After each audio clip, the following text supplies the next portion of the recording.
For more on this, let's go now to Roee Ruttenberg, who joins us now over in Tel Aviv. And Roee, just last week, Fatah said it wouldn't do this. It wouldn't hold any kind of celebration because of the restrictions put forward by Hamas. So what's happened in the 7 days since then? Right, since last week that position has changed. It's a little unclear why they didn't allow in the first place. Hamas says they couldn't guarantee the security of both Fatah supporters as well as their own people. The original square that Fatah wanted to use to celebrate their 48th anniversary is the exact same square in Gaza City that Hamas used recently to celebrate its 25th anniversary. And that's a square that Hamas says it has concern with. They were offered an alternative square as part of the consolation. That's the square that we saw being used today, Al-Saraya.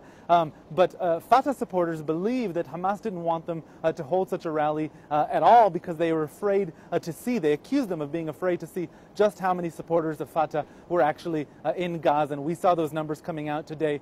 Even according to Hamas, those figures were 200,000 people in the streets of Gaza City. According to Fatah numbers, as many as 500,000. It's being called a sea of yellow.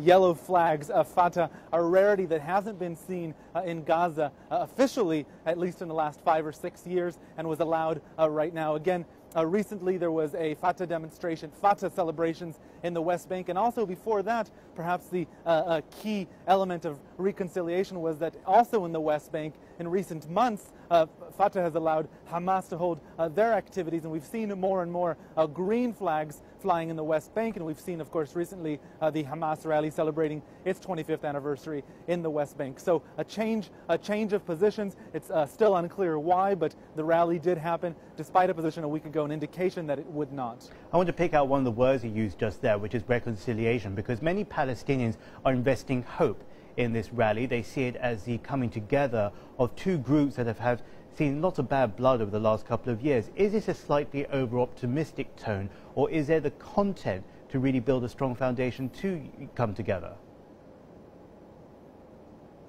Indeed, Palestinians have been talking about reconciliation for a while. They signed an agreement between Fatah and Hamas in Cairo in April of 2011, not 2012, and that still needs to be implemented. There's a whole series of measures that have to happen. Indeed, most people will see this, the recent events, the rallies both in the West Bank and Gaza, the exchange of, permissions for the various parties as a concrete step towards that reconciliation. It also appears that a lot of the people who turned out for the rally today in Gaza, even though they were holding photos of Yasser Arafat, the founder and late leader of Fatah, as well as the current president of the Palestinian Authority, Mahmoud Abbas, the head of Fatah right now.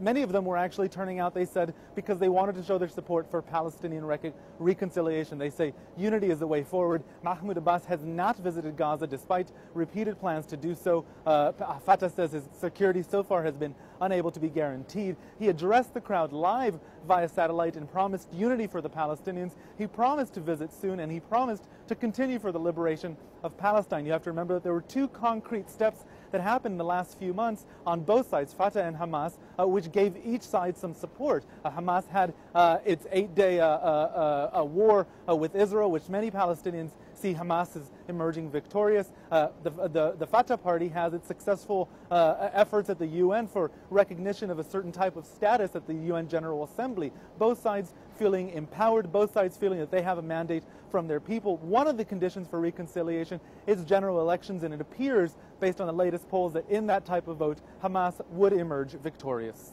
Great seeing you, Roee Ruttenberg, joining us there over in Tel Aviv.